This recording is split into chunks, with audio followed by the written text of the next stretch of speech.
Hello, my name is Gabrielle Marie Kozak. I'm an independent author and publisher working across several genres, including dystopia, speculative, strategic fiction.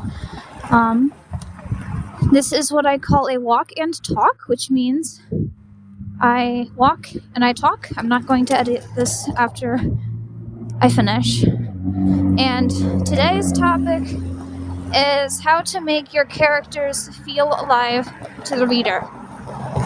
I'm talking about this because I see this more and more in online forums where people ask questions like, how do I make my character feel more alive? Or, can you read this and tell me if my main character is what they call a cardboard character?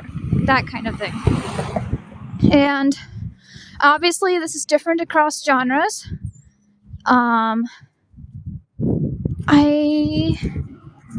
don't think a satirical author obsessed with psychological mental cases would achieve this the same way that a genre author would, or an author like myself would. For context, my prose, especially my recent work, strives to put the reader directly into the character's nervous system. The reader learns exactly what the character learns as the character learns it. I don't believe this is commonly taught. It can sometimes produce a physical effect in the reader, but that's not the topic for today. The topic for today is how I use that to make the character feel alive to the reader. And to answer that question, you kind of need to ask yourself, what makes another person alive to us? Because that's what we want the character to come across as, right? Just another person. So you want to ask, what makes someone stand out to you? Let's say if you were in a grocery store, pretty sure we've all been there, you'll have different kinds of people. You have the introvert, like myself, who will probably, I don't know, well, I do know. I will find a cart and find the aisle I'm looking for and go down that aisle like I'm a detective hunting for extra gunpowder or something. And then I will step away from the cart and stare at the shelves like they're hiding something. And then I will probably nod or smirk as I find exactly what brand I'm looking for. Maybe that's not the average experience you have at the store. Different for everyone. You have the people who, I don't know actually, I don't watch enough people to know exactly all the kinds of behavior people show at the store, but I presume you have the people who go through the store happily. Maybe they're comfortable enough to talk on their phones. You might have people who find a product they want to buy, but it's either damaged or it's out of stock, and so they're going to call in a customer service person and have this whole rant in the middle of an aisle. Most people don't do that, I know. I know someone who did. I should be generous. He didn't always do that. But anyway, in any case, we all have different reactions to what looks like the same thing on the surface. If someone were to steal my purse in the grocery store, ignoring that I don't have a purse, I can't say for sure what I would do because that's never happened to me before, but I would probably be like, hey, get back here. That's my purse, you know? Some people might start screaming. Some people might lash out like a Jason Bourne and make the pocket thief wish they had not come within a mile, if they are capable of wishing after that kind of encounter. We're all going to have different reactions, and that is what will make your character feel alive to the reader. And you might ask, how do I do this on the page? It's not a movie. You can't put your character somewhere and watch how they react. Though they say some authors with high visual imagery in their mind can do this, but you still have to have the psychological model of the character fully established in your mind before you can just set them in a scenario and watch how they react. I'll be right back, hang on.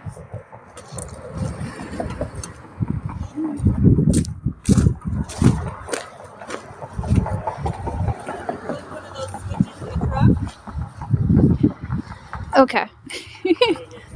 I'm not gonna edit that out. Anyway. So, the way I do this is with microexpressions. That's the main way.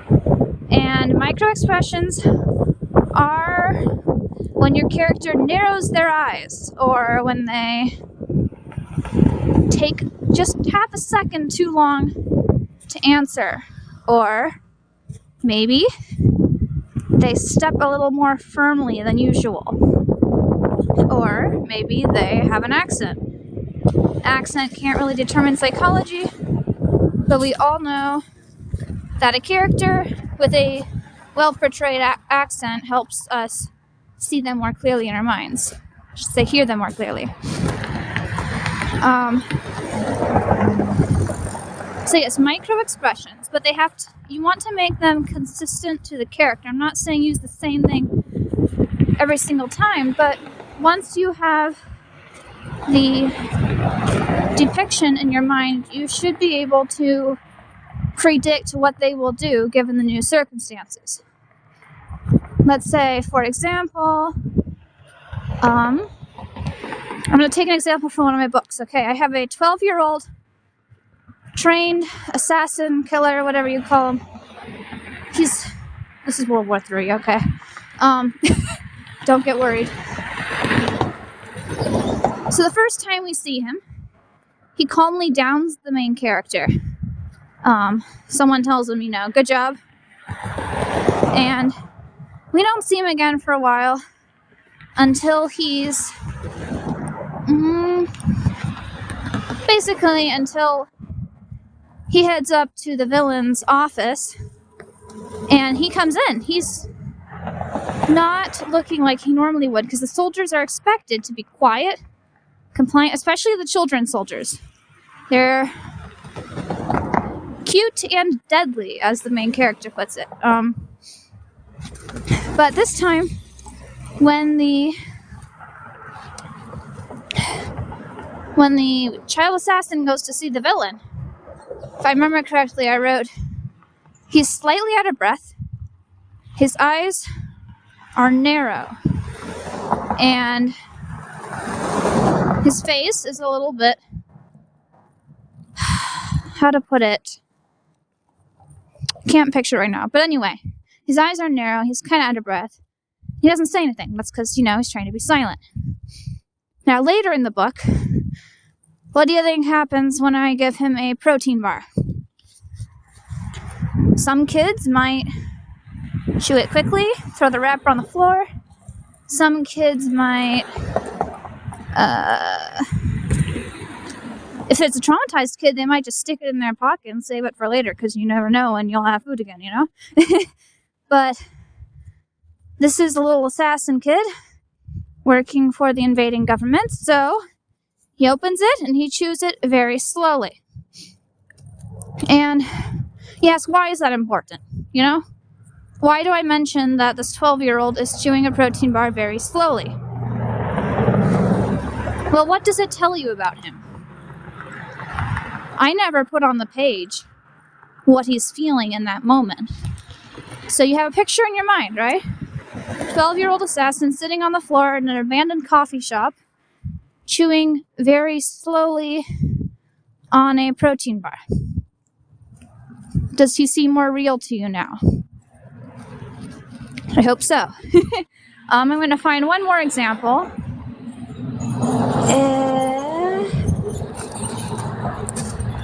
One moment. Let me think.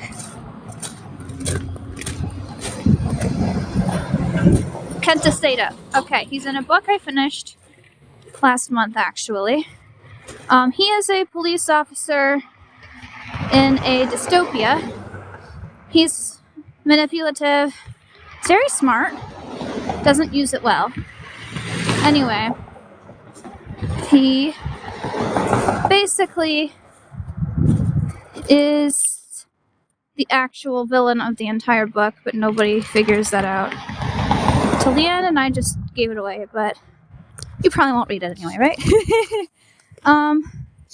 So his microexpressions have to tell the reader this man is dangerous from the very beginning. Because, again, I'm not going to put his motives on the page. When you want to make a character really scary, the less of their inner narration you include, the more the reader has to infer, and the more opportunities the reader has to question, why is he doing what he's doing? Why is this unsettling?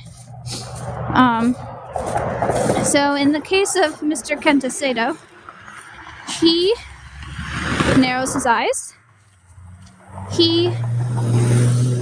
Okay, so this is one instance where his car is not working. Now, I know men who will go and have a breakdown, and I know men who will fix it. And I know men who, I don't know men who would do this, but there could be a man who would give up on the car and go to a bar or something and be like, life is miserable. Different reactions, again. And this time, this kind of man, he mutters under his breath. He doesn't use bad language. You may ask, why is that? That's because he considers himself dignified. I never put that on the page, but the fact that he's less likely to use common expressions of annoyance tells the reader this man has a high opinion of himself. So he mutters, he gets out, and he fixes it, and he gets back in the car and drives off. That's about it. Maybe some people, might call that filler. But what does it tell you about the character? It tells you he's used to being inconvenienced, at least in some ways. It tells you he knows how to fix a car. That means he's smarter than just strategy, you know? It tells you he gets done what he wants done. Not every character would do that. Now, one last example. This is when we take it really deep. Is the villain of my flagship. His name's Jackson Smith. And I just ruined half the plot. But, again, maybe you won't read it anyway. So, Jackson Smith is introduced pretty early in the book. I didn't know he was important at first. But he is introduced leaving the interrogation room where you know what, why not just bash the plot? Where the CIA are questioning the main character about reasons. And he says to the other main character that the main interrogator is having a bad day and that the prisoner won't talk. And Smith finishes that with, good luck. What does that tell you about Jackson Smith in the first encounter? If you think about it, it tells you, number one, he doesn't see the prisoner, the main character, as a sovereign entity.